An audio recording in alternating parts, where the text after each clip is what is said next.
I got a little bit of prelim, the basic explanation of the game, so we don't need to go through all that right now. I mean, or I can just always add that on later. So I just wanted to jump right into random 30s, basically the meat and potatoes, if we will.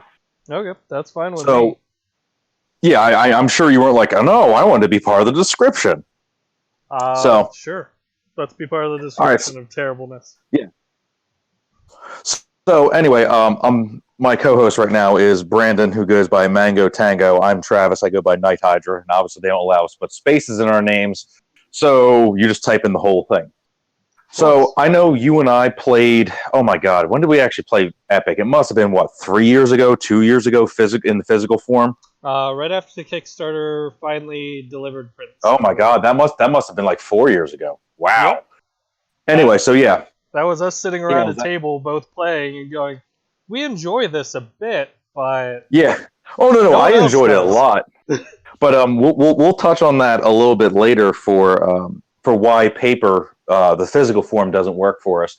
But now that the app is out, and obviously we had that free release, which works out pretty well, especially for seeding all these events, because the first day it went actual live, because I was a Kickstarter supporter, uh, I couldn't get a game to save my life, and even now I still am challenged. Do you so you play random 30s, and now what's the reason why you like random 30s? Is it just because it's fast to get into, or why? To me, I don't like the idea of constructed currently. It's just a personal opinion on that, and we can delve into that later. But going into Yeah, like random 30s is just, you're both starting off with the same footing. There isn't an inherent advantage of knowing what the current deck is or what the top of the line exact deck is. I'm still shocked. You don't even get to know what's in your deck. I'm like, and that's always the part that had me. I mean, I from a technical standpoint, I get it. From like a draft standpoint, I'm like, boy, you better hope I don't peek at one of those cards in my deck and I know it's in there, because wow, I only get to know what's in my hand, and based off my hand, not seeing your hand, I know I have 30 random cards. I'm looking at 1/6 of my deck, and I need to determine whether or not I'm keeping cards in my hand. Oh, That's some pressure. it also is one of those things where you're playing in the moment and you're Oh like, yeah. well, I don't know what I have a possibility of having. So based off my current hand, let me make the best I can.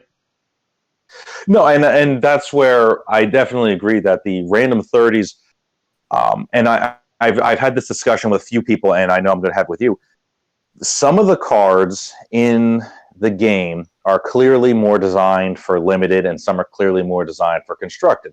Magic the Gathering does the same thing. I think any game that has multiple modes of play does the same thing. It's one of those For things you rant, need to design into the game. yeah, no, you do. But what's interesting though is in the random 30s, I mean, you can. I think once I convert you to trying constructed, and you get these loyalty abilities to trigger more often, you're like, I'm okay with constructed, because in random 30s, getting loyalty abilities is so hard, on to do consistently. Except for the few that you can trigger off of a recall for a gold when you're like, I have Well, no, no, nothing no, better no, to no, do. no. See, I'm not talking the triggered ones. I'm talking the ones that are loyalty to, like on your champions, or like loyalty to show them two cards of the same faction and get a bonus. And I understand they are a bonus, but some of these cards are like, oh, well, it gets blitz if you show me loyalty to. Well, this card doesn't have ambush, so I can play a slow, fat creature for 1 gold that is basically vanilla. It does nothing but sit on the ground. Or if I have loyalty too, it gets blitz and becomes much more of a threat. Some of those cards where you're like, man, I don't like this card in random 30s. I don't like this card in dark draft. You put it in constructed, some of those cards zip. Like, they really, really get nice. No, I could definitely understand that with even like talking like the necromancer that puts tokens into play for you if you have loyalty to and Yeah, yeah. That card definitely changes in value. I've actually not played it in. Actually, have I played it? No, I don't think I've actually played it constructed. One of the issues with that Necromancer is that because it doesn't have Blitz, and if you reveal, if you get loyalty too, you'll get those zombies. That's good. That's good. It's definitely changes, that card from, playable, But then again, we have events that are like, oh, you get 3 zombies, and okay, that's like the end of it.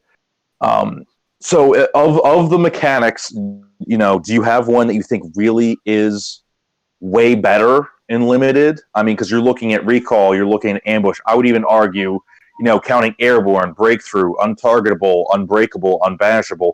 Do any of those like really seem to be even more effective in random 30s? Well, your airborne is definitely more effective, as you know that they're drawing for an answer if they can get it. And it may force a Yeah, play where they end up destroying the board or using a board wipe of some sort just to get rid of your airborne, which can yeah. buy you a lot of time if you have a decent hand or a decent setup already that you know about. Well, what's so interesting to me is a card that I think is okay in constructed, but is amazing in limited. Is it Thundarus, the dragon that's unbanishable? That one. I'm looking at it. We're looking it up right now just to see if that's the one we're talking about. Yeah, it's the one gold. It's like a 10-15. All your other dragons get +5/+5. It's unbanishable. Yep, an You know, airborne. Yeah, and airborne. But why that one is actually, in my opinion, so much deadlier in limited, especially random 30s. You don't get to pick your removal in dark draft. You at least kind of can draft around and choose whatever. In random 30s, who's to say whether how many pieces of your removal are banishing? I Most of the good. I think all of the good board wipes involve banishing, and all the pinpoint sorry, not all the pinpoint abilities, but all the pinpoint events from good are banishing. So it's like, oh, well, I'm going to put down this 10-15 flyer, which already puts it out of range of Kong. It puts it out of range of any form of single use direct damage. I mean, in my opinion, that card is probably one of the greatest changes from limited to constructed. Like, it's so much better in limited because trying to deal with that, you can't be dealt with by a single card almost easily at all. Like, it almost needs to be, it either needs to be evil, it needs to be a board wipe, or you need to like steal it. I mean technically transform from Sage. Other things that I would look at are anything that put tokens on cards or cards that have token effects that increase its power and toughness. Just simply Oh because of the limited removal, they start becoming more and more of a threat every turn. no, they do, but most of those, the good ones, for example, put out 1/1 humans. You're like, oh, okay, whatever. And this is like, oh, well, you get these. Your good creatures get +1/+1. Okay, well, they're 2/1s. There is that one unbanishable, and there's that guy again. He's like a 4/11 or something like that, but he's unbanishable. Gives all of your good creatures +3/+0, and that's when you go, oh, you're not playing around anymore. And he can tap to make a token. He can, and luckily though, there's no way to give him blitz. If we want to put it that way, at least there's no way to give him blitz, because if he was able to go rapid fire and just make a 4/1 out of nowhere, we'd be like, oh yeah, here he is, Gladius the Defender. He's a 6/11. I'm sorry, he's a 6/11. Tap, put 3 humans into play. Obviously he doesn't have flash or anything. So I mean, and I would definitely discuss. I mentioned in my overview of the game, what's surprising is if you really take a macro view, a zoomed out view of this game, it's balanced. Every time that they give you, oh, something's untargetable. Okay, well, we have stuff that can just break everything, or we have ways of dealing damage to all your opponents. Oh, okay, well, this thing's unbreakable. Well, we can still banish it. And almost, I want to say it is all, I don't think it's almost, but almost every form of unbreakable I have seen is temporary. It's either just during your turn, or it's a loyalty trigger, or a tribute trigger. Like, there's nothing that's unbreakable all the time. No, I definitely don't see anything that has been overwhelmingly like every time it's in play, it instantly wins the game or continuously is overwhelming in that format. Well, speaking of that, because I mean, we're going to keep waxing poetic about how much we like random 30s. If you had to pick one card, now I'm not saying it's the best card ever. What is one card you just love seeing in your random 30s? The one I would say that I enjoy the most is the one that lets you put 3 wolves into play and then deal damage. Oh, now you're gonna make me search for it. You bet I am. Yeah, I know. I'm looking. I'm looking. I mean, it's an event. It puts 3 wolves into play, and then you deal damage to target champion equal to the number of wolves you control. So obviously, it plays better with other, wolf generators. Well, Come on. it's a guaranteed 6. Plus, it's 3 bodies on Here the it is. ground. Hunting pack. That's the name of the card. The only reason I'm just finding names is so people have reference points. Yeah, I mean, hunting pack is it's good. Obviously the fact that it puts out a guaranteed 6 damage to a champion. You then have 6 points of attack and blocking. Okay. For me, I have two that I really love. They're both wild. Apparently, you and I just like playing wild. If I had to pick one, it's Pyromancer. It's a single gold for a 5/7 with ambush tribute. When it comes to play, deal 4 damage to a target, so champion or player. Then for 1 gold, it's an activated ability. It can deal 4 damage to a target, champion, or player. I have, to date, won 2 games off of that resolving and never being handled. And I play nothing else. I play nothing else. Well, the other We're part just like, to that of it not being handled is it's not just on your turn that it's dealing 4. It's on their yeah. turn that it's dealing Oh, 4. And absolutely. it It's keeps coming absolutely. back and forth. Well, almost every time and when I say I resolve it, when I play it, usually they get like 2 cards in hand. It's like, okay, they pass their turn. I ambush it in. I'm like, obviously I'll kill something small, or I'll deal to them, whichever. But then it comes back to my turn, which then the pressure is, can you kill a 7 defense, champion with 2 or 3 cards in hand? If they're already low cards in hand, they don't have many answers. They've spent most of their answers. You're grinding down to that late game, and you just go, I don't have to play anything else. If their board position isn't better than yours, I'll just sit there and I'll hit you for 4. I did that in a random 30. I want to say it was in like the first 3 turns or whatever. I never played anything else after that. I just dealt them 4. I activate the Pyromancer was activated a total of 6 times, including when it came in. I mean, it just kept pounding them. It's like, oh, I'm going to play this 3/2 hasty flyer. I'm like, okay, I'll deal you 4. I'm like, my math is better than yours. I'm going to put in a bunch of wolves. Well, I can block them, and I'm going to deal you 4. Oh, it's one of those things where an unchecked, constant or consistent damage dealing ability is game ending in that format. And I could see it being It, game ending in a lot of formats. well, it's not as good in constructed, mostly because, okay, you got the ambush, you got the 4 damage, but using up your gold is usually using up your gold and baiting other players into burning their gold is much more challenging in constructed, because they know the contents of the deck. They have access to 20 free cards, whereas when you're playing random 30s, you have the cards in your hand, and whatever got banished, you're probably not going to see those cards again. So the cards of your deck, you're just not going to see them again. You have to draw a ton of cards for you to see those things again. Oh, definitely. Now, another aspect that I don't think we need to talk about it, but it's worth stating, is that the lessons taken from Magic the Gathering and other CCGs for a limited format, how many of these events have 2 parts to them, 2 choices? So no card is ever dead totally. Whether it's pay a gold, whether it's a gold, board wipe that has draw 2 on it, or it's a free spell that has recycle or pay 1 gold, draw 2 cards. There are so many ways where if your opponent's done their turn, you've got nothing better to do, draw 2 cards. And I couldn't even imagine what Magic would be like if you didn't have to go how many cards in hand. This one is just like, the board game, the game's running slow. I'm just going to draw 2 cards. Okay. Well, it's an improved version of cycling, as opposed to just paying 1 to discard and draw a card. You're consistently improving the position that you were at. So you may have Well, spent your gold to do it, but if you had nothing better to play or nothing else to play, that's a good play to make.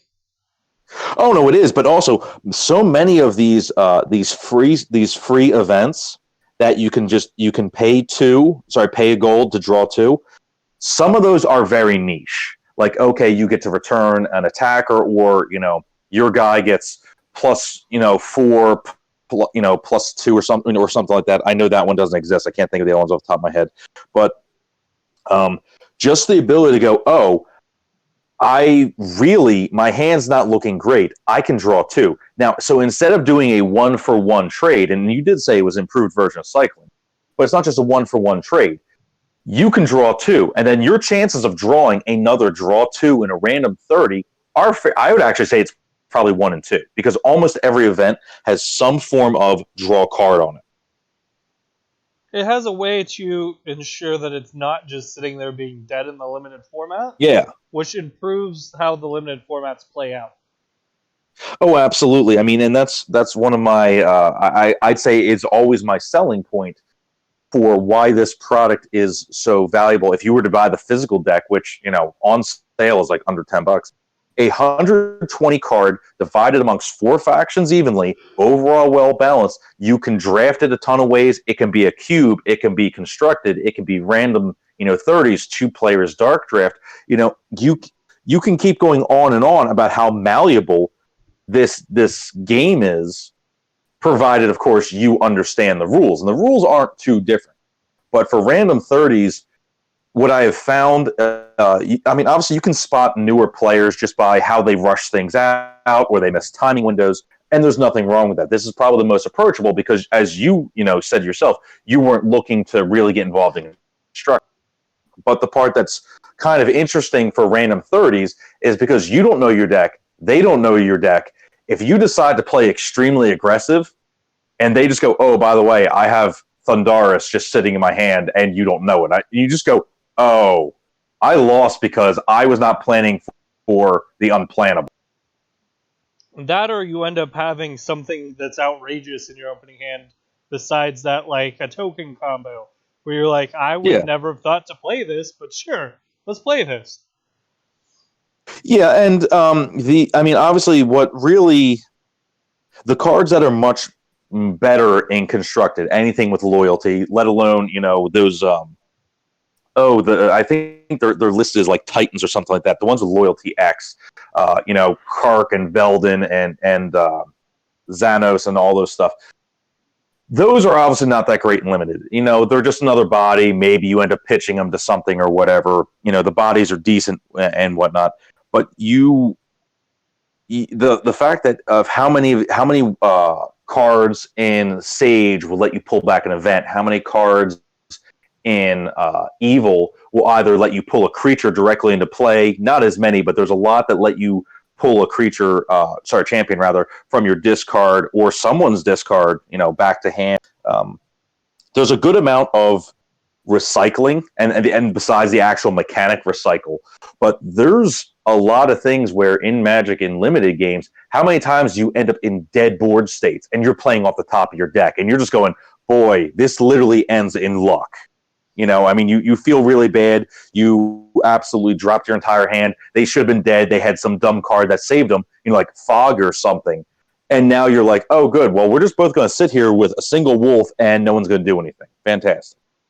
Well, you end up in a different type of game state in that 30 limited environment, which is there's always something, even if you're drawing off the top, that it's going to maybe rebalance the board in your favor or rebalance the board against your opponent, and so that they're not dominating you any further. And it really changes the dynamic and gives you an interesting gameplay that consistently moves forward as opposed to feeling stale or being stuck in just like a garbage land where you don't even really pay attention to the rarity of a card at this point, where you may like a common card that is there constantly just because you've had good experiences with it, as opposed to hoping for that chase rare that is your bomb to win. Yeah. So it really Yeah. feels No, like I it mean, moves forward, even at like the common, uncommon levels. It doesn't matter as much. yeah. Give me about 5 seconds of cuttable airtime. Um, do you want to keep going with random 30? All right. Yeah, sorry for that quick little jump cut. We had to get some stuff sorted out. So, what you and I were talking very quickly. Uh, what do you think the place of random 30s? Because there's only on the app there are only 3 formats. I talked about that in the game introduction. How there are multiple multiplayer formats. You have like the ones with the gods, which is sort of like an EDH, format. What is the point of the random 30 being on the app right now today? To me, it is the most approachable just to get started. It's one of those things where you don't really need to read anything. You don't really need to figure out what cards are better than others. You're just, here's a pile of cards and go play. And it kind of lets you Especially the develop fact the that you don't even game. know what's in your deck. Yeah, it lets you develop what might be good to you as opposed to the walking in and saying, this is already good. I have to play off of what is defined as good by other people. It gives you that open softness to really just find what works for you. And it may be entirely different than what the top tier players are going with right now, but that may change the meta when you start thinking about it differently. Well, one of the things I would definitely discuss. So the app, as we know it, actually has 2 expansions. It has the Tyrants expansion. It has the Uprising expansion. Now that said, it's a pretty good looking card pool. It's better than if you just bought the Epic base set and you had 120 cards. You might see some of these other cards more often than not. When more sets get added, because clearly this thing is designed to keep going. When more sets get added, do you feel like your enjoyment in random 30s is going to go up just because of new cards, or do you think it's going to go up because it's a new challenge? Or do you think, or should I say actually, or do you think your enjoyment is going to go down? Because obviously that's an option. The way that I see random 30s is constantly being that palette cleanser or that restart for after a bad draft. And it allows you to really just dig in and feel that the cards are going to be different for you. And to me, I feel that it's going to consistently be an enjoyable format. Is it always going to be the best? No, but it's always going to be there that it's a solid format that you can enjoy and continue to play and not feel bored. Now, I'll actually have to ask you about the app. So, obviously, Sans Challenge, there's a chess clock involved. Do you feel like the chess clock, I mean, obviously keeps the game moving. Do you feel like there's going to be more timeouts as more sets get added and people just aren't adjusted to the interactions? Or do you think that, people should be able to still play at a good enough pace? I feel that the limited 30s will give you that chance to see the cards first off and get a feel for what they're doing. So that when you start getting into that drafting format with those additional new cards and constructed, that you're already going to have a good idea of what you're trying to accomplish as far as your goal. So the timer really is an enjoyable part to the game where you don't feel like you're sitting there spending 60 minutes waiting for one turn to show up. Yeah, well, that's why I can't do those asynchronous challenges. This game, more so than Star Realms, because Star Realms, there aren't reactions. In this game, you have to pause every time there's a priority shift. In a given turn, there could be up to 20 different priority shifts. And if you're doing asynchronous with someone you don't know, that could the actual timer, because you get basically 24 hours between checks, you could actually spend a month playing one game. My nerves can't do it.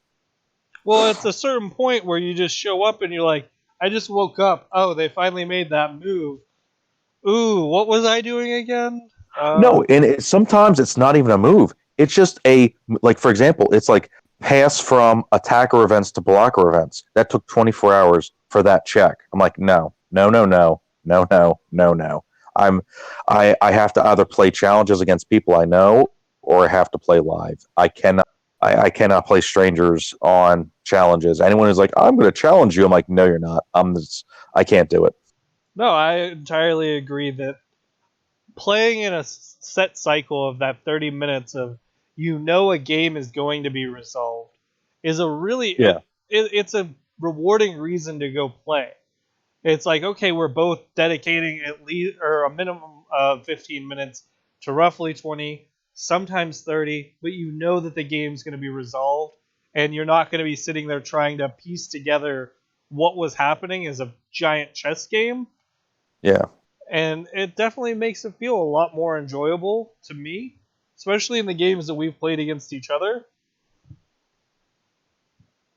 Well, one of the things I'll just state that ahead of time, and we'll definitely dive into it as more sets are released, because obviously there's a multi-year delay between paper and digital.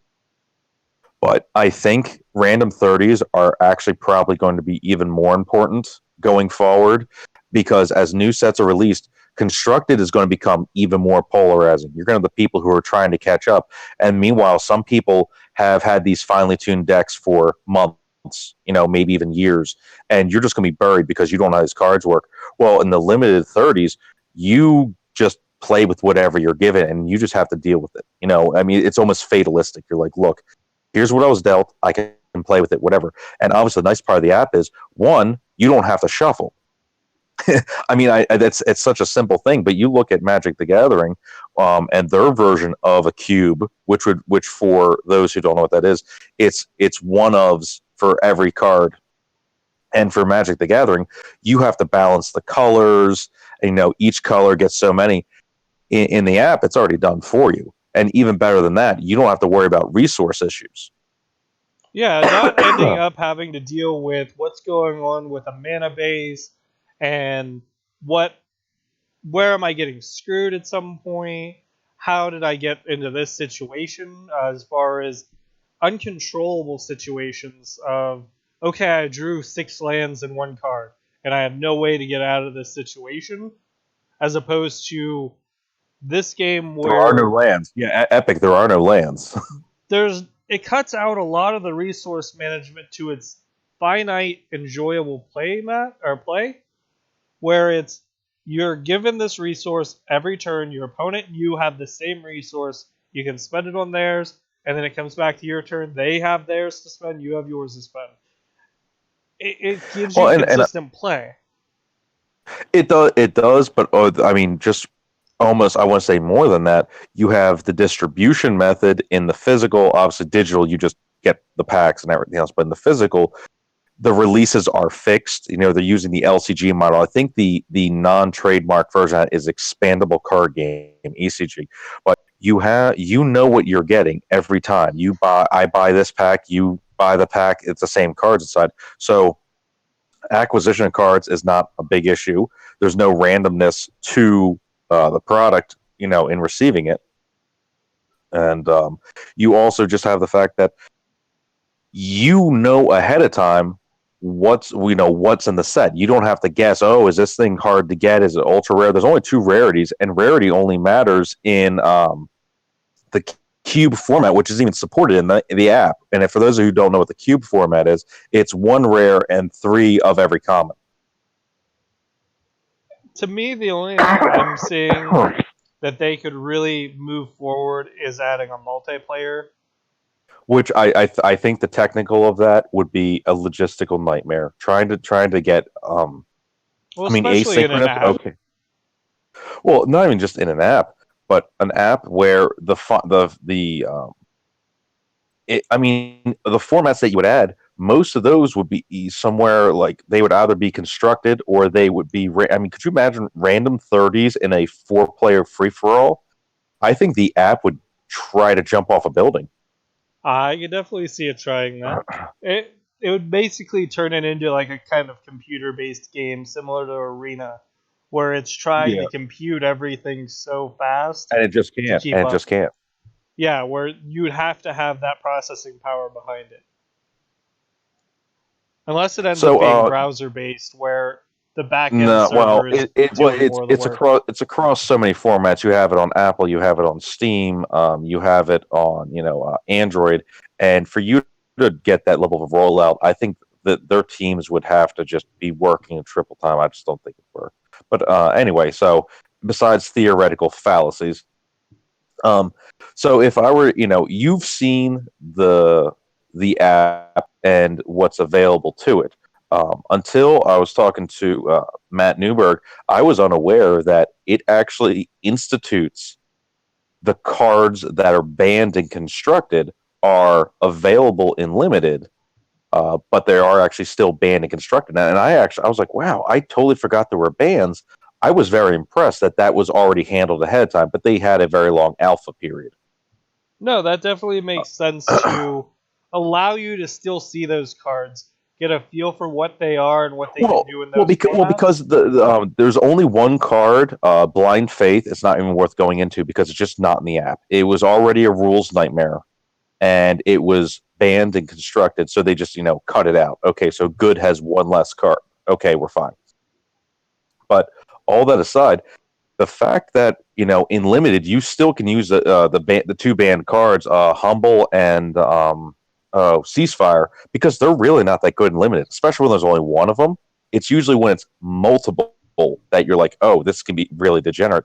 When there's only one of them and you're in a format where you don't know what's going on, the cards are all right. They're not great. Oh, well, definitely when you're able to control what your opponents are doing, that creates a lot more of a constructed nightmare. Yeah. So I can definitely see that. And yeah, and being able to turn Ceasefire into sort of a fog and limited, not that Well, big of a but deal for one turn. it's not. Almost every time that I've played it is usually just to cycle it for two cards. I think I've only ever played it quote unquote effectively like twice. I've played it a few times effectively, but they may have been AI games where the AI is not playing at Oh a no, challenging level. I'm I'm not even talking about campaign only because that's its own thing. I'm not going to get into my opinions on that or the specifics because it is what it is. Well, because that's a solo integration that's supposed to get you used to the game, quote unquote. It's not the human effect. But anyway, all that aside, Oh, um, I'm just talking about just the play versus AI option for random yeah. 30s. So it Oh yeah, I totally forgot that I started out that way because I couldn't get a game to fire. Wow, thank you for reminding me. no, and that's a easy way when you're not having that option to hit a player or hit a friend. Being able to even play versus the AI and still get better used to those cards is a Yeah, huge improvement. I actually think overall, I think the first probably 4 or 5 days when because I couldn't get a game to fire, and I will say to their credit, now that the app is free and it's getting more word of mouth, that's becoming less and less of a problem. But the AI overall plays pretty good in the limited formats, like Dark Draft. It takes pretty good in random 30s. It tends to still put up a fight. Oh, it Um, definitely puts up a fight. There will be times where you're like, I accidentally passed something. It could have ended the game. The AI doesn't take advantage of that. And you kind of feel a little like, okay, well, it didn't punish me for my mistake. I may not make it in the future, but you kind of wanted to be punished for making that mistake. Yeah, I mean, but at the same time, it doesn't do foolish things like you're sitting there with a Brachiosaurus, which is an 8-12 and a 1-1 human. They play Kong. They don't shoot the human. It doesn't make silly mistakes where it's like, oh, I'm just going to shoot your human token as opposed to killing your biggest creature available. You know, it still makes intelligent enough decisions. I think I'm much better at beating it because you don't have to play the mind games. Like the computer doesn't play the mind games. It doesn't do what's known as the check pass, where it's like you draw a card and you say, "Go ahead, it's your turn." Just forcing the opponent to basically make the mistake first. It doesn't fall for that. It just says, "I'm going to play cards. It's your turn. I'm going to play cards." Like it makes overall simple, threatening decisions, not the most intelligent, but at the same time, it puts up a good fight, but it doesn't make dumb decisions. It might make haphazard decisions. It might make decisions that you go, well, that's not the best use of that card, but then they're still, going to play like Den Mother turn one, followed by Kong on turn two, followed by, T Rex on turn three. They're still going to threaten you. they're just not going to, play the mind games of, oh, well, if I play the zero, what are they going to do? They're going to play whatever, no matter what. It's one of those things where it's playing a consistent game that is going to continuously challenge you to be at least on par with the players that are walking in, or the Oh yeah, players that you're going to end up playing online. I actually think it definitely gets you even better than, and I actually can't believe I forgot that the AI was an option. I actually think it really did get me truly ready for beginners, because beginners will make a misclick. They will forget to spend their gold on this, or they will forget to attack. The AI does not forget to attack. And it attacks in a And very efficient manner. yeah, efficient. Not, they don't usually try to probe and draw out removal. I mean, so like that's, I'd say it's like beginner slash intermediate, as opposed to purely intermediate, but it does move the game forward. It does make you play the game. And I know that seems like a very dumb thing to say, but it doesn't let you play this back and forth of, oh, well, I pass and then you pass, then I pass. You're not playing chicken. This thing is coming to your house, it's knocking on the door, and you better have an answer. And that makes it a very enjoyable way to play, as opposed to just sitting there going, I wish a game would fire off, I wish a game would fire off, and then Yeah, and keep trying that's to. happening to me less and less. So It definitely is good that it's happening less, as it's giving more options for players to come in, and more people are finding out about the app. So I definitely appreciate everyone that's coming in. And just take the time to play versus the AI a little bit. Get comfortable with the cards. Don't feel you need to go in and PvP right away. Beat the AI, get comfortable, and then come in and yeah, play. I think that's very good advice. I definitely I don't know how many people play versus the AI beyond the tutorial. And the tutorial, obviously, without getting into any details on that, the tutorial does not prepare you like the play versus AI option does. The tutorial might get you accustomed to how some cards work, but playing versus the AI, and as you said, using random 30s, and you are correct, that's a very smart way for things to be done, uh, will get you ready to play people. And I also see that I guess the more you play with the random 30s and the AI, you'll see interactions that humans might not choose to do, but then you'll be like, oh, that's what that does. My example would be, again, because you're getting the random 30s, Den Mother followed by a non token sweeper. You go, man, I've not seen that exact combination, because usually the non token sweepers are in heavy good decks as opposed to a four color, random draw nightmare. Very true. It also lets you learn certain things like what the icons mean as far as untargetable, unbreakable, unbanishable. And those all make a huge difference Oh, when they you do. don't know what those icons really meant originally. I'm actually extremely satisfied with those icons. Admittedly, those icons are not the clearest right away. I mean, obviously, you have to play a little and go, oh, this is what this icon means. But them slapping on, especially because when you have Unbreakable only on your turn on things like Drinker of Blood or whatever, I am so glad that it just goes, hey, this has Unbreakable this turn. Oh, look, it's not Unbreakable this turn. Oh, like you have a visual check for that. Yeah, it makes a huge difference, and it's very important to understand that. Well, so then let's throw something in there for the more advanced player. So when talking random 30s, mulligans. Do you have a hard fast rule for mulligans, or or are there no hard fast rules? I don't feel that there's any hard fast rule that I would use for mulligans. A lot of the time I try to play without it. I want to see how good that opening hand can make it. And there may be one or two cards that I have had bad experiences with in an opening hand where I feel they can't do enough. But as we were talking earlier, when you have those cards that allow you to draw two, so they're not really sitting there dead, I don't feel that a lot of hands are really that terrible that you need to even mulligan at all. Um, I feel slightly different on that. One of the big ones, if I don't see a threat, if I don't see, I'd say something of maybe 6 power or more, preferably with a larger toughness, I'm probably going to send away some cards. Like I want to know that on my first turn, on my turn, I have like a Triceratops. Obviously, if it draws a card, I feel much better. But I want to, I want to see Hydra. I want, like that 10-7 with Blitz and then Unbreakable on your turn. I want a Juggernaut. I want something that when I play it, I want to actually punish people who don't take mulligans and don't keep pinpoint removal, or they don't keep a sweeper. I mean, obviously, if I have a pyromancer, I'm definitely keeping that card. But I'll send if I have zero cost, if I have free champions, I'm gonna keep them most of the time. I'm not saying I'm not going to, but if I have some of these, if I have, let's say, three 1 gold events, and one was like, oh, all your creatures get +2/+2 and breakthrough.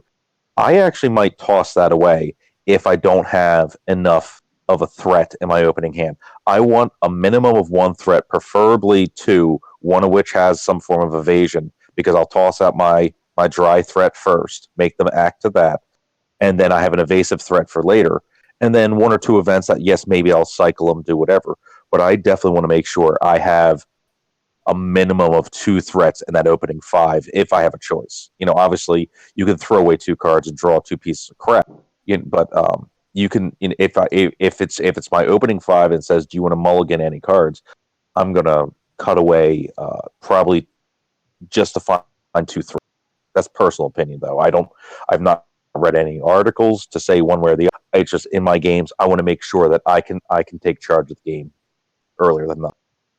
No, I could definitely see that, and it really does come down to the experience of how you've interacted and played with it before.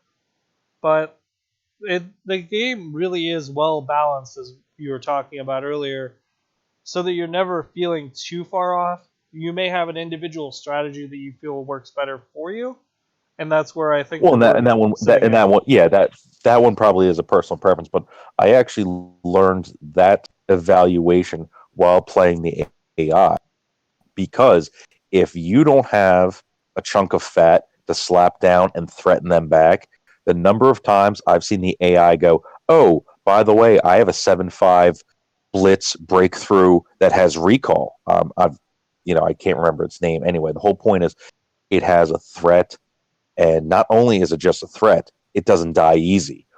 Or it's like, oh, turn 1, I'm going to do Juggernaut. And you're like, oh, I just tossed every answer I had for Juggernaut. I'm going to be dead in 4 turns. Oh yeah, I can definitely easily see how that turns out, and it doesn't turn out well. So, and it's also one of those things where discard becomes a really effective strategy at certain points as well, even though there's Well, there only a few really are. cards.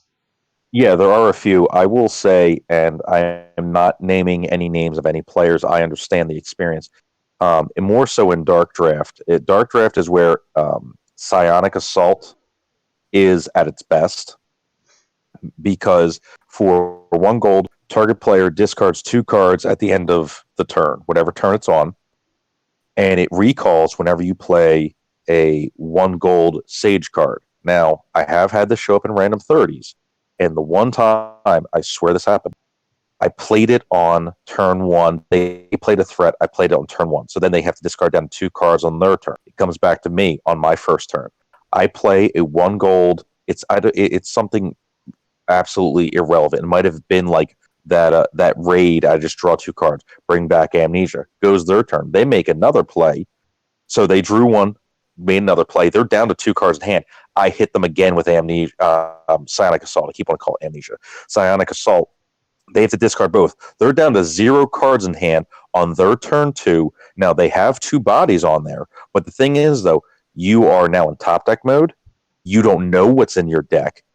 They basically scooped right then and there, because and I don't think that the scoop was the wrong play. But are you really supposed to just be at the mercy of the other player? And I had 2 other 1 gold Sage cards in my hand. I don't know how I ended up with 4 Sage cards in my hand.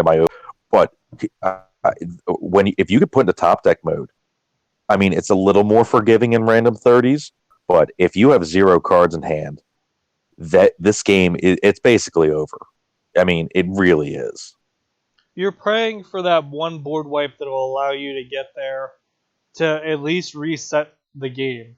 But then you're still talking if you have 2 cards in hand as opposed to them having none and they just wipe the board, you're like, that really didn't hurt. Thanks. Yeah, I mean, and for me, obviously, that's where recall is probably my favorite ability for limited, especially the ones that cost 1 gold because it means you can bring it back as you see fit. Especially when you're sitting there on certain turns where you're like, I just need this. Even if it's the 0 Or cost green that lets you +4, -1, being able to use that to Flash. just pick off Yeah. tokens and being able to go, okay, I just killed 2 of your tokens. That may have been all they had on the board were 2 tokens as they were grinding Well, you down. but what's so good about Lash, and I've done this in constructed as well as limited, I don't think many players are familiar with what Lash does, and I'm going to spell it out because it's worth repeating. Plus 4 attack, no addition to defense. It deals 1 damage to the target, and it gets breakthrough. If on your attack, they're gonna, let's just say it's Kong. It's a 13-14. Okay, well they throw 1 guy in front of it. I'm gonna play this. My guy's now 17. I run over and hit for way too much, and they're like, oh man, that was such a hard beat. Whatever. I attack with say a 5-4 flyer. You still have a 2-3. I haven't spent my gold. I bring back Lash 1 more time, and then I break through on the second combat. It's lights out. This card, if you haven't spent your gold, you can get 2 of your champions with breakthrough in the same turn. You can get +8 damage off this 1 card alone. Like this thing is, I think it is extremely underrated. Actually, I shouldn't say underrated. Underutilized. Like that 0 recall 0 ability. And if in my head, you can correct me if I'm wrong, I don't think there are any other free cards with recall 1 on them. I don't think there are any others. But I mean, None that that thing is really hit the same way that card does. no. I actually don't think there are any. I mean, because if there even was a Sage card that took, like, let's say it took 3 off their attack, I would play that all day, every day, in multitude. I But could see that. that well, yeah, because think about it. If you were able to shrink repeatedly, I mean, even saving 6 damage across 2 bodies, that's pretty good too. But that's where I think that's what the random.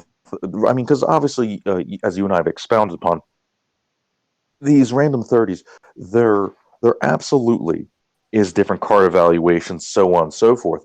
But being able to have in the old combat in old magic terms combat tricks, there aren't many reliable combat tricks. There are also and there's more than enough. I mean, that's cool, but reliable combat tricks. Lash gets so nuts. The second time you recall that card, your opponent should just be like, I don't think I can win this. I mean, you just look at him going, I don't think you can either, because I'm going to keep giving my enormous beasts breakthrough. I'm going to keep ripping through your tokens. You have to spend a gold to keep up with me spending my gold on your turn to get back a free spell. I mean, think about the logic of that. You have to waste your turn to keep up with my free spell. That's insane. It's also one of those things where, let's say that you're running into the discard we were talking about earlier. The discard really doesn't hurt you as bad, and it may give them that false sense of security. Oh, look, he got rid of that +4 or -1 effectively as far as what it Oh yeah. does. Oh, absolutely. Recall on spells is that prioritizes those cards for being discard fodder for psionic assault. You're absolutely correct.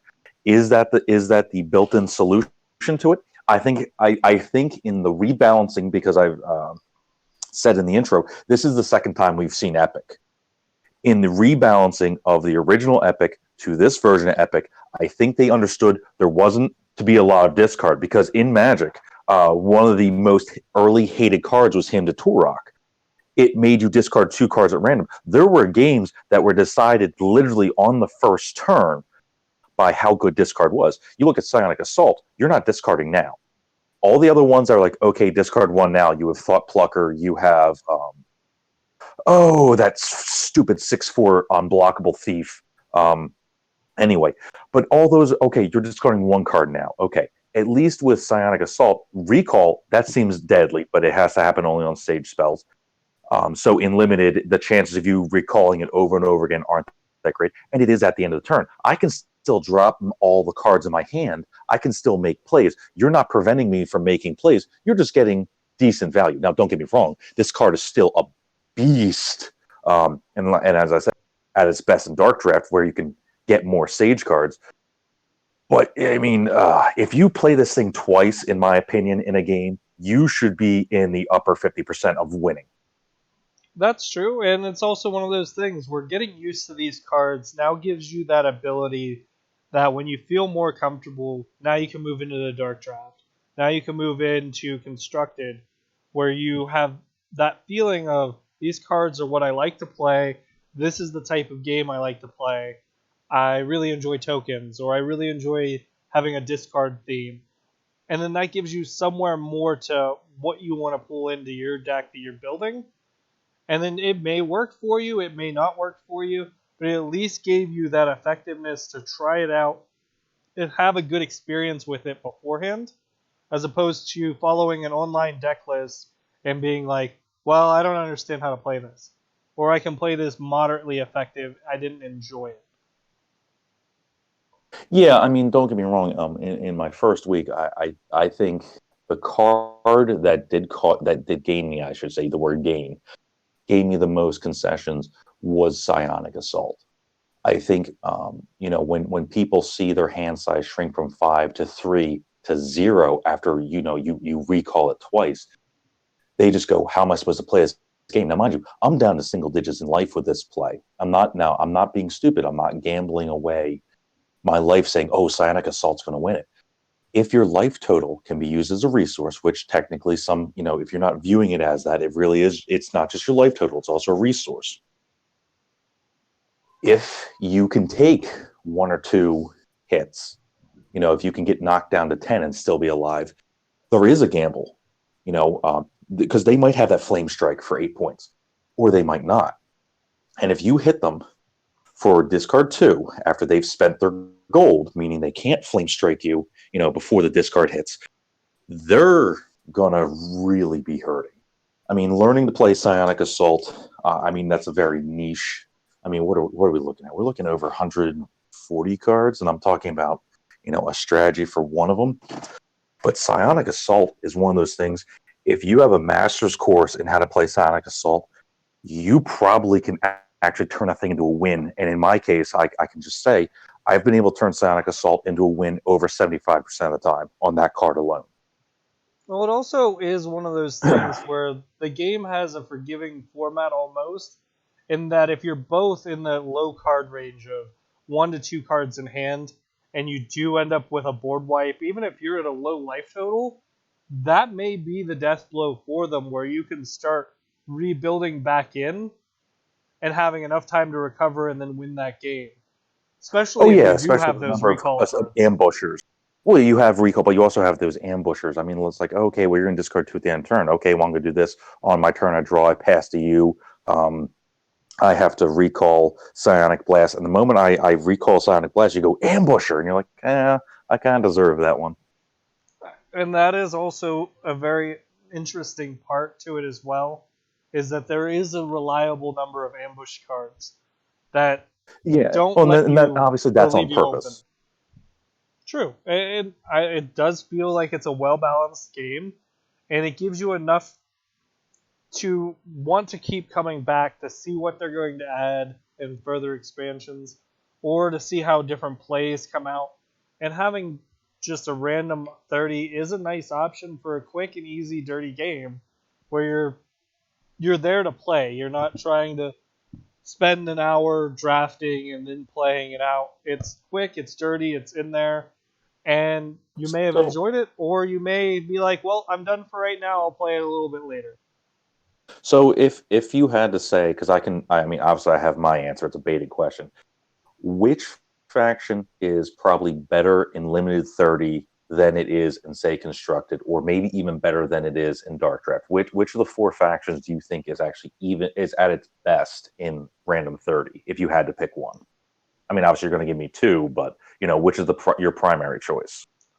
I like to say that good gets a decent feel and a decent shot at the game, where you don't really see good being that way in constructed or even in draft, just simply because of the limited number of card interactions that it normally gets, where Well, tokens see comes in and that's my plays well. exact. See, for me, it's not even tokens, because they're in constructed, and we'll cover that in a later episode with how much time I've flapped my jaw. Um, in constructed, good is at the absolute lowest representation in the four, and most of its representation is because of Chamberlain Kark.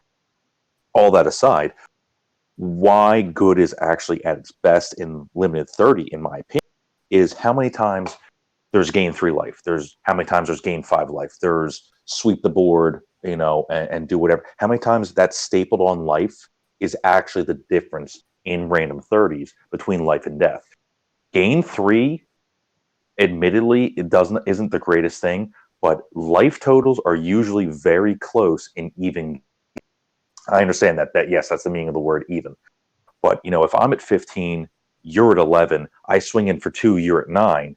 If I were to gain 3 life and go up to 18, I am out of range of probably any surprise attack you can throw my way. Heaven help you if it's a second wind and I get a recall. If I play a free spell, get a card back and gain 5 life, and you're just like, oh, that didn't feel good. Or the angel, even without loyalty, just ambush 5/6 airborne, gain 5 life. That card is amazing in random 30s. It really is. Noble Unicorn being able to ambush in and draw a card, being able to Noble replace Unicorn is itself is interesting. it's interesting. I think that card obviously gets better in constructed, where you can make it your draw engine. And the interesting part to that, I think, is actually the fact that that card is almost a necessity for it to exist in constructed, because otherwise I think good would be so far behind in card advantage if it didn't have Noble Unicorn. I mean, obviously I'm speaking from personal experience, but Noble Unicorn, in my opinion, for good, if that card didn't exist or it was wiped out and banned, like, for whatever reason, I think good's showing would go down to 0 in constructed. Like, that card is almost necessary for you to have a good base deck. Yeah, Because it is definitely one of those cards that the more you play it, the more you start to see, yeah, this card needs to be in a constructed or in a draft where you're. basically it needs to exist, because sorry, obviously we can call it whatever. Wild has they have creatures with recall on them. No other faction has manual recall on demand on champions besides Wild. Admittedly, those cards that you do recall, they're not the greatest, they're not the worst, but they have card advantage built in. They have direct damage. They have the ability to bring back bodies. All good really has is a good no pun intended, is a good healthy saturation of airborne. They have an okay amount of ambush. They have the ability to gain life back. Well, in constructed, half the time the death blow comes at like 15 life. You go from 15 to 0. Whereas in these random 30s, these are grinders, or at least they should be. I don't even phrase that. Someone keeps a bad hand, you can be blown out in 2 turns, but those are very rare. That is also the nice part to it, is that the bad hands are very rare, so that playing those random 30s gets you in there, gets you started, and it gets you a good solid base to work from. And you never really feel like you're constantly like, oh, I need to mulligan and I need to have this hand to start. When you don't know what's in your deck, it may be a terrible idea to mulligan those cards away. Or it may be like, well, I need something better than 3 event cards or 5 event cards to start the Yeah, game.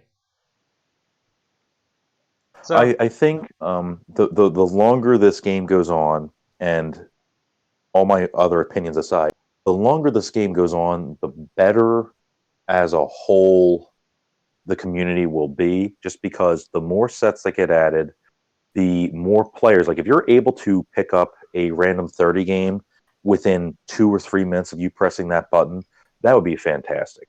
I mean, there are obviously some will be good, some will be not so good games, but if you're just able to go boom, boom, boom, boom, boom, because that's the problem with, say, Magic events, because there is no random 30 for Magic events in any online capacity. There is a format for it, but it's very fickle. That would be Pack Wars, in case you're wondering what I'm alluding to. Those are not very satisfying games because the card power level, the resource management, in my opinion, Epic is what Magic would be in the 21st century. And I understand that that's very weird to say, but Magic the Gathering is an outdated game. It's a resource dependent game. How many games do you actually? That's why Star Realms got so popular so fast. It all had the same. I mean, there were bonuses for affiliation, like of choosing one side more than the other, which would be like loyalty in this game. But it played fast. You didn't have to do this slow. Oh well, I used my 1 gold to get 2 gold. The next turn, I'm going to use 7 gold to make 9 gold. And you're like, this is one of the slowest, grindiest games ever. This time, the grind in the random 30s, I actually like the grind. The grind I is a like. refreshing playthrough as opposed to certain drafts that I've been in where it's either a Well, I mean, blowout turn and something happens great, or you just feel like like there's you got. those times that I beat myself. I'm not saying you didn't play well. You absolutely did play well in Dark Draft. But like, I'll take the 1 pick out of 5 and ship you a 4 that cards, and you're just going, why did you do that? And I just go, I lost, didn't I? You're like, yeah, you did. I'm like, oh man, Well, that is part of the it's fun of being able to at least know each other well enough that when we're doing that, we can have a banter go back and forth. yeah. So it also does help to bring friends in and play your friends as well, because you can help each other out and get to a point where you feel comfortable, so that when you start playing randoms in the format, or if you're trying to get up on the ladder and start beating the cutter and everyone else who's sitting there at level 14, and you're like, well, I don't know how those guys got there. Well, they got there by playing, and Well, they. not only did they get there by playing, they got there by learning. And I it's and I'm and anyone who's listening, I do not want to put it out that you're not learning fast enough. As someone who took this long into finally actually getting to play Epic, Brandon and I will fill you into why it's taken this long. This game is an experience reward. You get more from the game the more you learn, the more you observe, the more you think about things tactically. Now, Brandon made an excellent suggestion of playing versus the AI, and in my brain, honestly, I truly don't know why I've not been playing that more. The first 3 days when I couldn't get game to fire, I must have been playing over 10 AI random 30s a day. I really did. I just was burning through these things. I was playing Dark Draft because I love that format. I actually wish that format was in Magic the Gathering, which is yet another reason why I think Epic is amazing. But the playing the AI, learning some of these tactics, even though the AI is better than beginner, but not as good as advanced. It's a very healthy intermediate. Cutting your teeth on that, learn your mulligan. I mean, if you take nothing else away from this discussion, play the AI so you can learn your mulligans. Because your mulligans, they won't make or break you unless you do them extremely wrong. But you should, and again, my own tactic of I like to have 2 threats in hand. But if you're pitching cards like, oh well, how threatening can a 2/3 flyer be? I would not pitch a 2/3 flyer in my opening hand because that guy can easily get 10 points off the opponent before they can actually handle it. You know, there are definitely some cards that, they can do work if you're willing to grind, but you should definitely be able to spot when you're being set up for, well, I'd say being baited. Because Epic is so awesome in the fact that you can attack as many times as you have bodies. Sans ceasefire. If I have 5 wolves, I can attack 5 times, each time with 1 wolf. Grouping bodies together is a tactic you should learn when it's good, when it's not good. baiting people into going 1-for-1. Like, I'm going to attack with a 1-1. Well, I'm not going to block because I have a Kong and I have one other creature. You can still shave 3 points off of your opponent's health unanswered by 3-1-1s attacking one at a time each, because they don't want to waste their one block with a Kong on a token. So I mean, like, the layers upon layers upon layers. Just when you think that you've seen everything, I mean, I've been in some games on every format where I go, man, I did not think this was possible. Then I see it happen, and win, lose otherwise, I actually feel dumb for going, I can't believe I did not see this happen. The other part is don't be afraid to lose. Going into these games and at least playing an adequate game, even if you walk away and you lose that game, just pay attention to what you did and pick up those tools that you learned along the way, or you watched how your opponent beat you.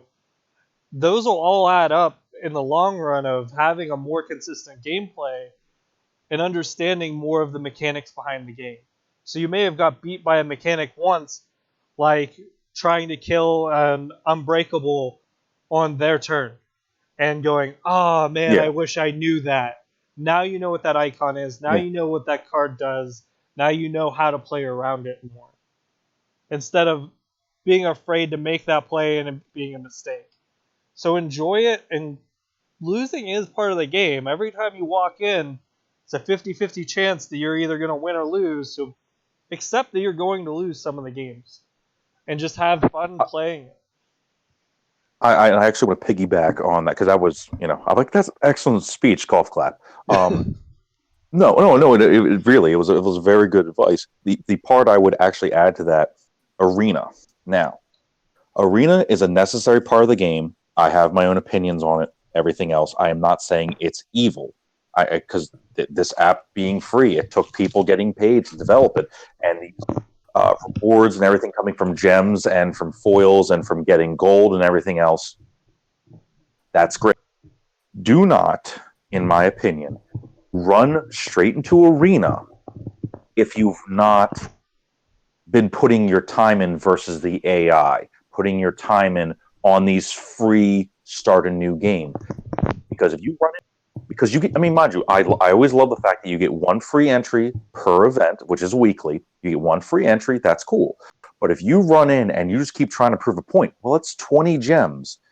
Every time you're trying to prove a point, and if you're so bold that you can't learn from your mistakes, by all means, White Wizards is more than happy to have you keep buying gems. And I'm sure I'm poking them by saying that, but at the same time, I don't think they want you to have a bad experience. So to meet in the middle, cut your teeth on the AI, get comfortable, and again, learn your mulligans so that when you go off to these arena events, you have a better chance to make second round. I'll be hands down, absolutely honest. I have not won an arena game yet. There are very good players that are in there. They know what they want to do, and the rewards that they get are absolutely deserved. They are good players. Same time, I made some bold choices that I wouldn't have even made some of these bold choices versus a free AI. But don't treat Arena like it's just I mean, it is a better seated. More people play Arena than they do play the free. That's fine.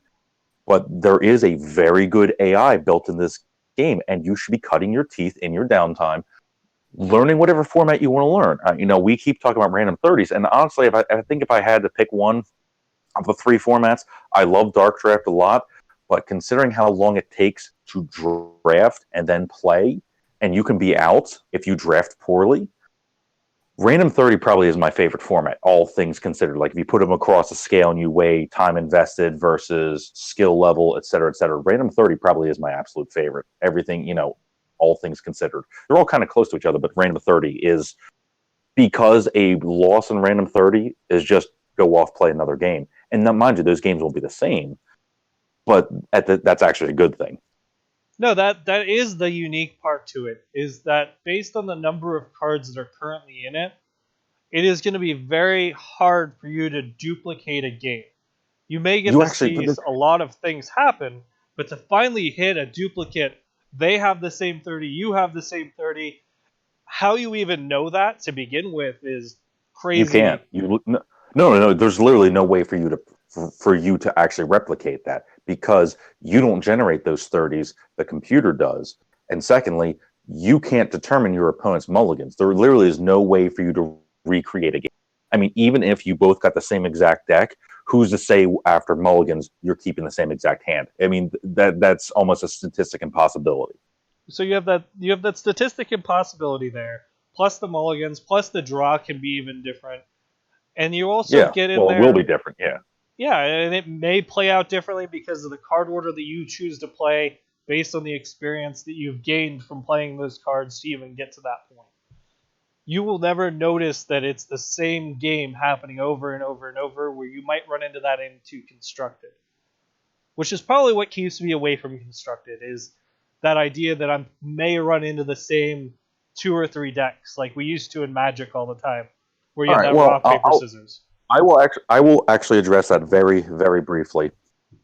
Constructed right now, there are two metas. I mean, two entirely different ecosystems that coexist. There are the people who have a deck list that they have found and liked, and they're playing at a somewhat competitive level. And then there are those who are feeling things out, who don't quite know how the game works and how different Constructed is versus random 30s or dark draft. And I want to just emphasize it's different. I'm not saying better or worse otherwise. I have had some great, amazing constructed games. I truly have. But at the same time, I have almost 20, or actually probably over 20 years of Magic experience. And mind you, this game is different enough that I can't just say that it applies, but I know about mulligans. I know about threat assessment. I know about saturated board states. I know about the value of card advantage, those sorts of things. There is a meta, and I've run into people playing in Constructed where their deck is a hodgepodge of all the cards they like. And honestly, if I were to say anything, it honestly feels like they picked one of every card they liked over across 60 cards. They're not thinking about loyalty. They're not thinking about discard hate. Discard pile hate, which you have to in this format. You need a way of addressing your opponent's discard pile because of how abusable recall or the cards like Army of Apocalypse that bring back the entire discard contents as far as champions are concerned. Now, let's talk about the competitive one. There are, if I had to break it down, there's about 6 or so deck types, which doesn't seem bad, but I've noticed I'm saying there's about 6 different deck types. I didn't say there's only 6 pairs. There is a very heavy, good influenced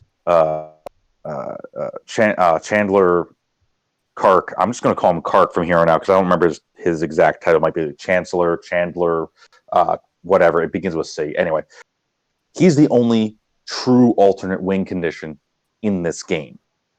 Because after he resolves one of his tributes, is if your life total is twice your starting, so 60 plus, you win the game, boom, done. And because of how this game is set up, they can play that on their turn before their attack. There is nothing you can do to fix it.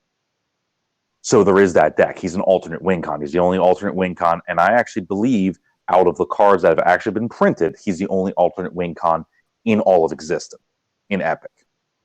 So there's that deck. There are token heavy decks. And they come in all shapes and sizes. Some use it as an alternate win. Some of them use it with Kark. Some of them are demon tokens. Some of them are human tokens. I have not seen too many wild tokens, despite the saturation of wolf tokens. I have not seen a very heavy wolf token strategy. But there obviously most of the good token helpers are from good because you have sweepers that ignore tokens. You have things that can make a dozen, humans out of nowhere and give them blitz and give them unbreakable until the end of the turn. I haven't seen this deck as much. I mean, I've seen it enough, but it's definitely in the lower showing. All the other decks run some form of Sage. I mean, if you're familiar with Magic, you know that blue is one of the best constructed colors. That doesn't change too much here because here it has one of the best discard pile haters in Amnesia. It has Muse, and Brandon and I will definitely get into a debate. I hope to bring Matt the Cutter Newberg in on this, just because we all share different views on this card. This card, though, has to at least be acknowledged it's important for the game. It's a 0-drop, ambush, 2/2 airborne. When it comes back to your turn, you draw an extra card. There are not many consistent draw engines in this game. This is one of them. This card is absolutely important. And in order to, in Constructed, for every 0 card, you must have 2 gold cards in the same faction. So if I want to run 3 Amnesias, I need to run 6 gold Sage cards. So you have to find Sage cards that you like. It has Ancestral Chant, one of the only major draw engines, and I just was saying about Muse, this one costs gold, but it can recall itself. Even if it's banished from someone else's, you still get a card back off this. I mean, like this card is absolutely it's not broken nuts. It's very good. But Sage is almost always their secondary color. There are Sage Evil decks. Usually they are very good value decks. You run like Sea Titan. You run it's not called the Banisher.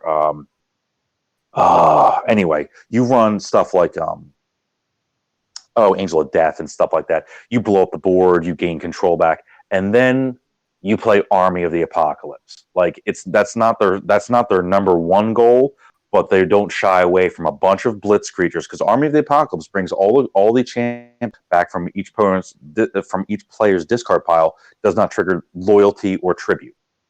However, many cards in their deck have blitz. So they'll attack all in, they'll get 10 points, they'll kill off half your guys, whatever. Everybody dies. They play this card for their 1 gold per turn. Well, they're coming in for a second wave of attack because everything has blitz. That didn't go great. So is it the best deck ever? No, but if you're not ready for this deck, this thing will just wreck you. It just absolutely will. The next one I would talk about is the most popular combination. So Brandon, I'll ask you, if you had to speculate, what is the most popular 2-color combination in Constructed? To me, it would probably end up being like Wild and Evil, or a Sage and Evil together. It's Wild and Sage. Can easily see that. Those are the 3 that I'm looking at where I'm like, if I pair these 2 together, I can probably come out with something in Constructed that I'd enjoy playing. Well, I'll show you some deck lists. This combination has such a wide array, but now we're actually talking meta-based variation amongst Wild and Sage. Wild and Sage, if you go back and look at reports and everything else, and I want to tell people, there are reports from Origins and from some other tournaments. You want to look in the 2016, 2017 years because you need to look at anything before Pantheon because we don't have access to that. Wild Sage is the highest showing because you have stuff like Kong, you have Surprise Attack, which allows you to spend a gold on your opponent's turn and put into play a creature that normally you don't have the ability to play with Ambush. You have Misguide Herald? I want to say that's what it is. It's 1 gold for a 3/2 airborne. You reveal the top 5 of your deck, put any champion directly into play. So you effectively are spending 1 gold to get this little add-on, but then get your choice of possibly a really good champion off the top. It can turn, so it is the perfect follow-up to, on my turn, I'm going to play a break the entire board. I'm like, oh man, I lost everything. Then on my turn, I play this Misguide Herald. Not only do I have a 3/2 airborne, I then get like a Raging T-Rex with loyalty. I want to mention, it has so many loyalty cards in many of these builds. Not all, in many of them. And Raging T-Rex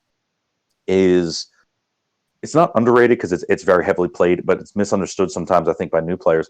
For 1 gold, you get a 12/10 that must attack. That card alone, not that. For loyalty 2, so you need to show 2 wild cards, you draw 2 back. So this card not only replaces itself, it gets you card advantage, and it's a 12/10.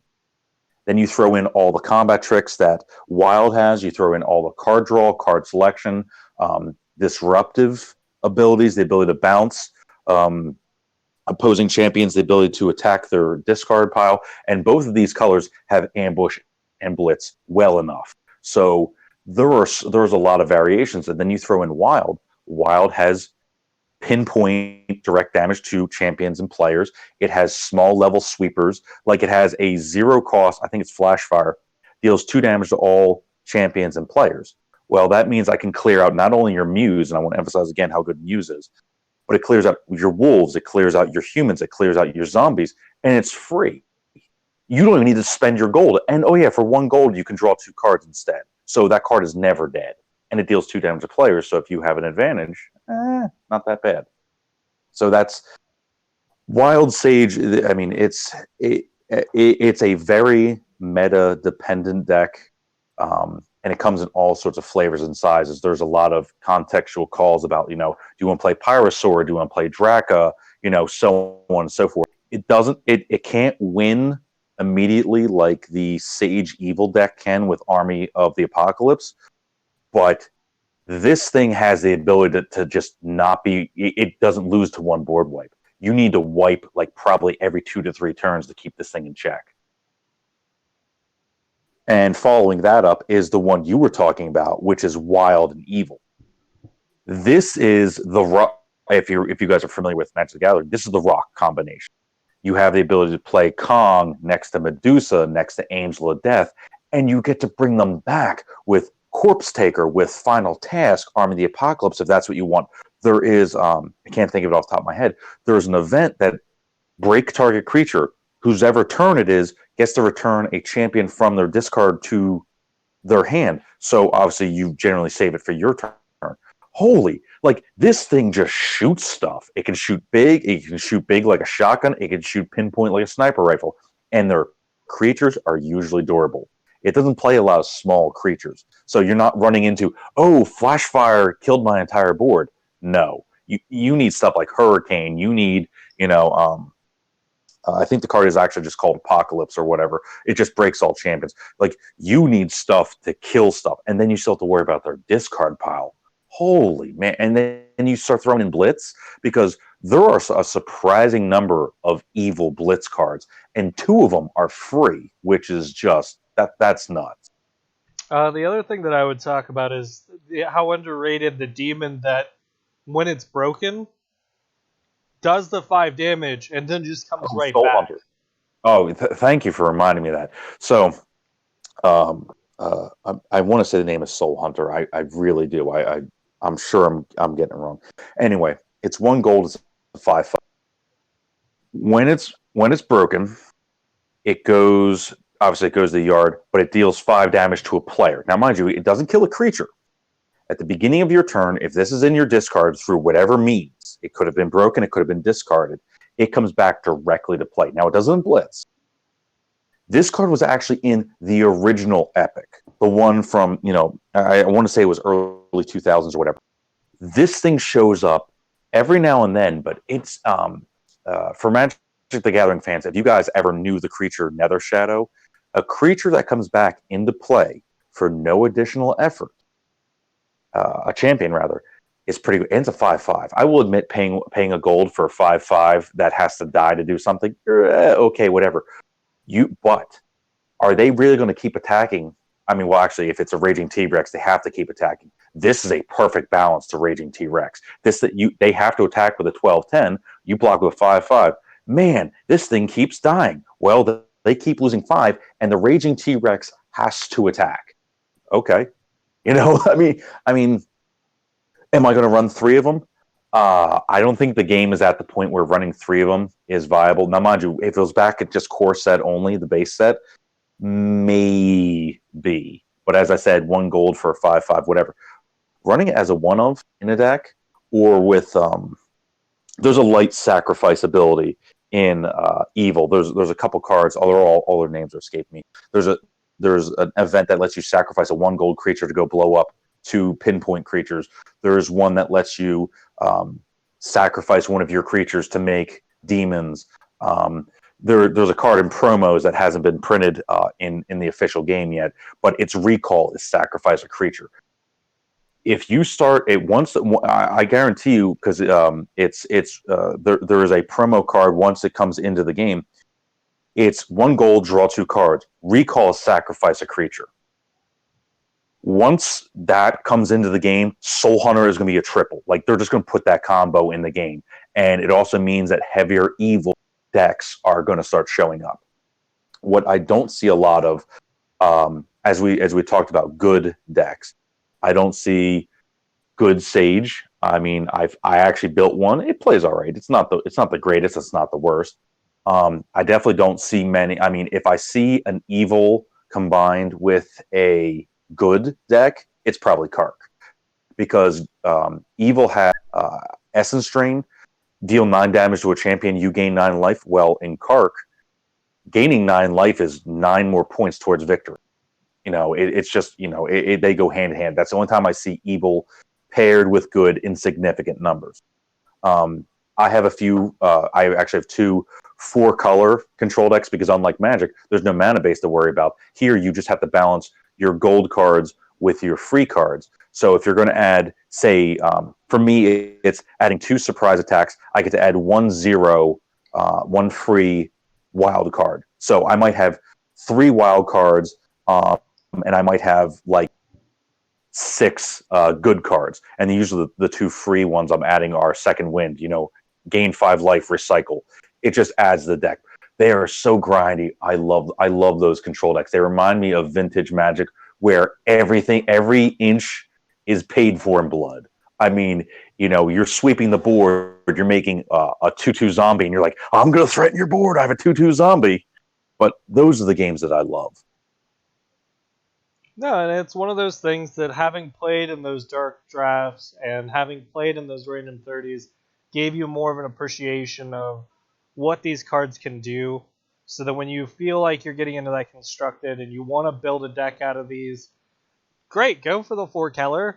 It may be the grindy game, and it may not work out in the end, but you've got the experience behind you, so it's all tying back into what you started with. Oh, that thing's definitely a skill tester. Let me just tell you, anyone who's playing 3 or 4-color control, I'm telling you now, you need to put your dirt time in. You need to accept that you're going to lose a couple of games, because you need to understand how your deck works. With Wild Sage, these aggressive decks, you can luck your way into a 50% win record. Even with the Sage Evil deck, the Army of the Apocalypse decks, you can luck your way into someone has a bad board state, or they're playing tokens. Army of the Apocalypse is infinitely better at tokens, because you break all their board, and then your board comes back, and you have creatures and they don't, because they're playing some token strategy. So but there is a sort of rock paper scissors. It's not quite as clean in Magic as combo versus control versus aggro. Here, it's how much of your discard are you using? Do you have discard hate for your opponent because of these Army of the Apocalypse decks? But not just that, the decks with Corpse Taker, the ones that can keep juggling creatures. Or if you don't remove my discard pile, and let's just say I have 4 cards in my discard, which isn't unreasonable, that gives me 2 card draws off of 2 recyclers. So hating someone's discard is also denying them the use of recyclers, and recyclers are the way for card draw to be on 0 cards.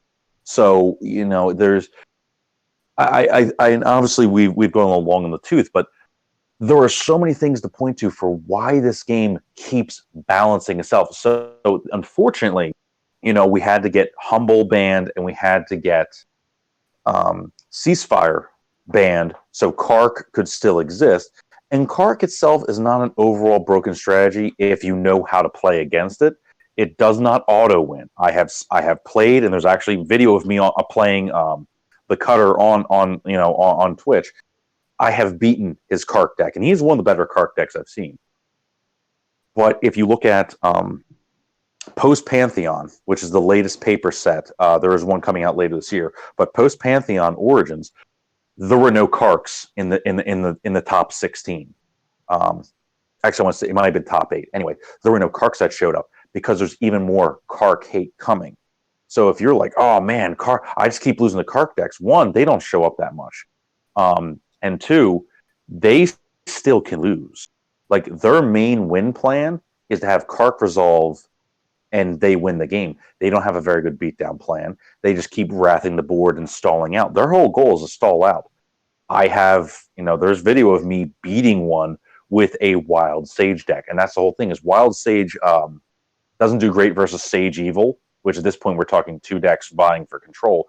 But Sage Evil also can lose the Kark rather easy, and then you have this Wild Evil deck show up out of nowhere, and if you're not familiar with how to play against this thing, this one can go 1-for-1 but beat you. Which that's those that's the whole thing. Is the meta is. I don't think I want to use the term wide open. It's not wide open. There's room for variation, but the ones I outlined are most of probably, I'd hate to use the term better decks, but it really is. There are four color control decks, 3 color control decks also. Those take a lot of skill to pilot. I would not have that be my first deck. I absolutely would not. You have Wild Sage, which is probably the dominating force. Evil Sage, which could beat Wild Sage, but loses the Kark. Kark, which takes a skilled enough player to play it, because you also got to worry about timeouts. I mean, because if you're playing live, no challenges, you can still time out. Rock Evil, if I was going to pick one deck to give to a new player, Rock Evil is Rock Evil or a very fast Wild Sage. Those would be the two I picked. Just those. Any of the mono faction decks, they don't cover enough bases. Arguably, a mono Sage deck can do it because there's enough loyalty blitzers out there that you can pull it out of nowhere, and you have ambushers and airborne and stuff like that. But in a game where resources don't matter and the only thing you lose by going into multiple factions is the ability to trigger loyalty, you can be a little greedy in these games. I also won't say that the type of resources that we're used to as a Magic player don't matter. Your card count resources still matter significantly, and when you use your gold still matters effectively. But see, but that's yes, it's shifting the resource game to a monochromatic. I'm gonna assume I'm using that word right. We all know I'm not great with words. It shifts it to gold versus free versus priority. So there are only actually 4 kinds of cards in this game. There are champions that are either gold or free, and there are events that are either gold or free. There are only 4 kinds of cards in this game. There's only 4 factions. So obviously we start, doing this giant Punnett square, but there's only technically 16 kinds of cards. And considering Magic, there's more than that. There is no way for you to be out of a game. You might be playing less optimally if you have a handful of gold-only cards. You're only making one play a turn, one on yours, one on your opponent. But at the same time, you're not out of the game. However, then we start talking about skill. We start talking about establishing board position. We start talking about, how to force your opponent into making the first play, and then your reactionary play. Notice I didn't say response, because you can't stop cards in this game. You can only react to them. Your reaction is what wins the game. You're like, oh, I'm going to play Inner Peace and gain 10 life. I'm going to play Amnesia. The moment I get priority, I'm going to remove your recall card. That card's not coming back. Now, mind you probably have 2 other copies in your deck or whatever. No, it changes the resource management to a skill-based instead of luck-based. Yeah, you're not getting stuck into drawing lands and hoping that you got that plains when you really needed an island, or but vice then you versa. also start talking their distribution model. As I alluded to earlier, the fact that this uses the LCG/ECG business model, because the original Epic was a TCG. That stands for trading card game. I believe it was a TCG. It wasn't listed as a CCG. Anyway, those are all irrelevant. Those were what you're used to with Magic packs. You open them up, you don't know what's in there. Now, I will in a small tirade, I'll give information on that in a second. You know what's in every pack, every box that you buy of Epic. You know that ahead of time. For the app, you have access to all the cards immediately. Now, obviously, in the future, they're going to charge you for the expansions. Oh, well, whatever. They don't ever, if you look at Star Realms, they don't ever charge you an arm and a leg. It's usually like, $3 or something like that, or $2 or $1 if it's small enough. The fact that we have 3 formats that are different enough for you to enjoy them in different ways. I mean, because if anyone wants to look me up, as of the beginning of March, I'm like the number 2 or number 3 ranked random 30 lifetime. Now, mind you, the game's only been out for like a week, but I'll take a small victory where I get one. But in constructed, I'm definitely way below that. Dark drafts, I just can't get them to fire enough. That sort of thing. So you can really get into one format, and as you were saying, you might not even approach the others. That's still fine.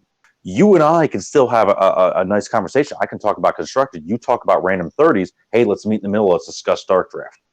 There's a lot to still talk about there. And then we start talking paper. You have access to the gods and demigods. And once those finally hit the app, I don't know when that'll be, if it's years or whatever, I will be a happy camper because, in my opinion, the gods, which are basically like the commanders in EDH or commander in Magic, they give you such an awesome ability to define your deck from literally the first card. You go, hey, here's what defines my deck. Here is something you can't interact with directly, but it gives me an exclusive option. Now, is that my favorite format? No, but I like that it exists.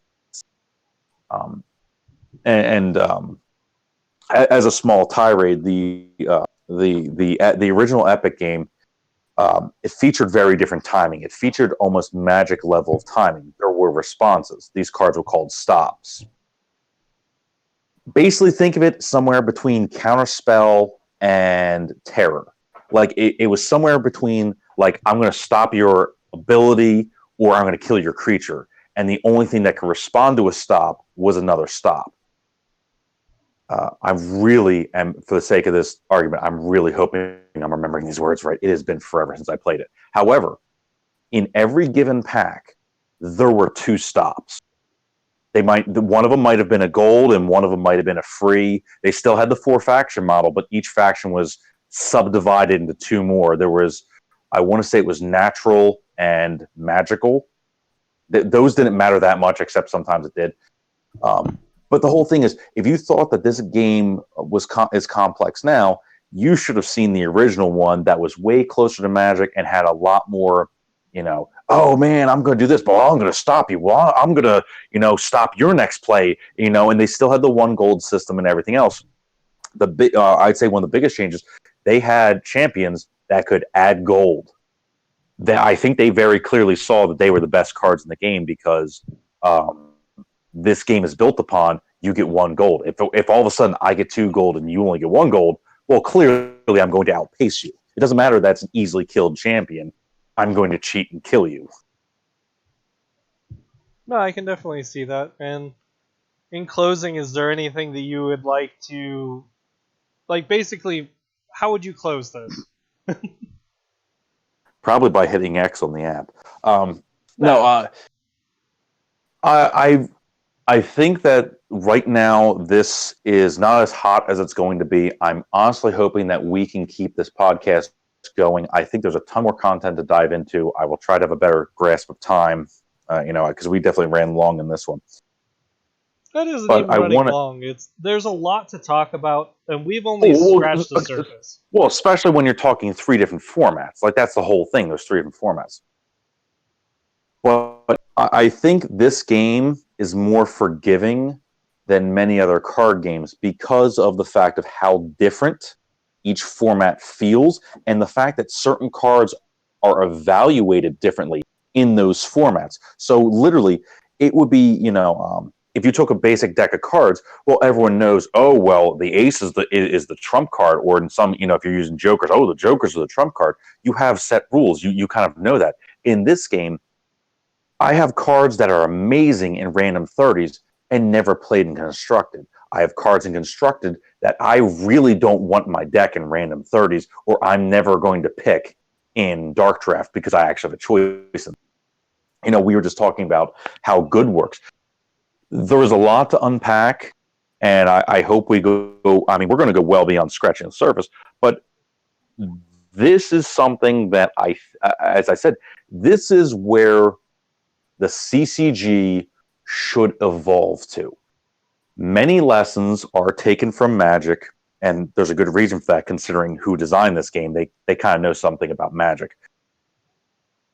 But they also saw every outdated, flawed, tricky, greedy idea about Magic, and they said, that's not what we want. But I also want to emphasize that unlike Star Realms, this is a refinement of another idea. So all the mistakes you think they would have made with Epic, that you're familiar with, Epic card game, they've already made those. And I mean, well, mostly, considering they did still have to ban some cards. But they have made that, and their second attempt, a revision, if you will, they're fixing or have fixed so many of the ideas where they're like, this was too complicated, this was too fickle, this broke the rules too much. The game has so much to unpack, and while sometimes, if you look at Constructed, you look at Random 30s or Dark Draft, there always is going to be a hierarchy if something's going to be the best. But that doesn't mean that it's an auto win. There is no auto win strategy in this game. And the more skill and the more experience you take out of this, the more this game can give back. But I am just going to put it right up front. You have to put in what we call the dirt time. You have to put in learning about the timing restrictions, about all these strategies we're going to cover. People just need, basically, you just need to learn. You know, that I guess that summarize, that's a TLDR version. Learn stuff. No, be willing to try. Be willing to cut your teeth on the AI.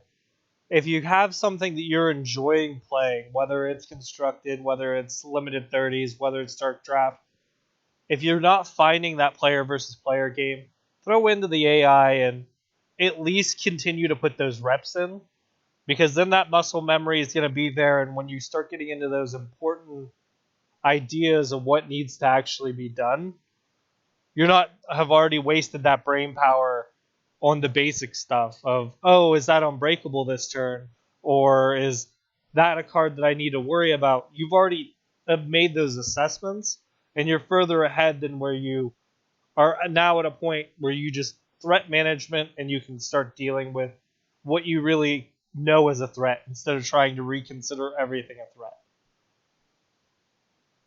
So by putting in that time, it is really going to give you that ability to have proper threat assessment, proper card assessment, and really enjoy the game, as opposed to constantly feeling like you're behind the eight ball and they're doing so much better than you are. It allows you to jumpstart the learning curve. But I mean, I know we're closing. I'll just end with that.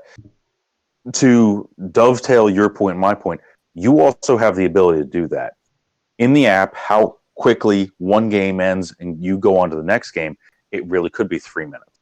You can really take one lesson learned, jump right back in. In Constructed, you could lose a game, you jump right back in a deck builder, change 2 cards, fire off fire off a new game or fire off arena or whatever, and you play right again. This is almost accelerated learning if you're familiar with how that can be accomplished. So I think you are correct in that putting in the time is going to reward you, but also at the same time, you can't let any single lesson really discourage you. Because like you said about Constructed, I approached it that way too at first, and then I started to actually really like it. I was like, oh, is this just all going to be Muse, Amnesia, shenanigans? And it really isn't. So any preconceived notion you have can easily be dispelled with more experience. No, and that could definitely be one of, or at least a couple of our other episodes that you're going to hear in the future, is my development into Constructed and being willing to go into it and learn at the same rate you guys are going to be learning. So you may hear the strategies that we're going back and He forth that you learns could try. real slow. Yeah, it depends on the day. It's what happens when you're I- dealing with both of us being fathers, which is part of the reason why we enjoy the app so much versus the physical card game. Yeah. Since we did all that, we're going to have to definitely get into that another time. I really would love 5 minutes of why we can't play the paper game. Anyway, No, we but will end there. thank you guys for We will listening. end there. Definitely If you appreciate it. bother listening, otherwise you won't know that you didn't listen. True, but you may come back to this. So thank you again, and have a great evening. Or day or whatever.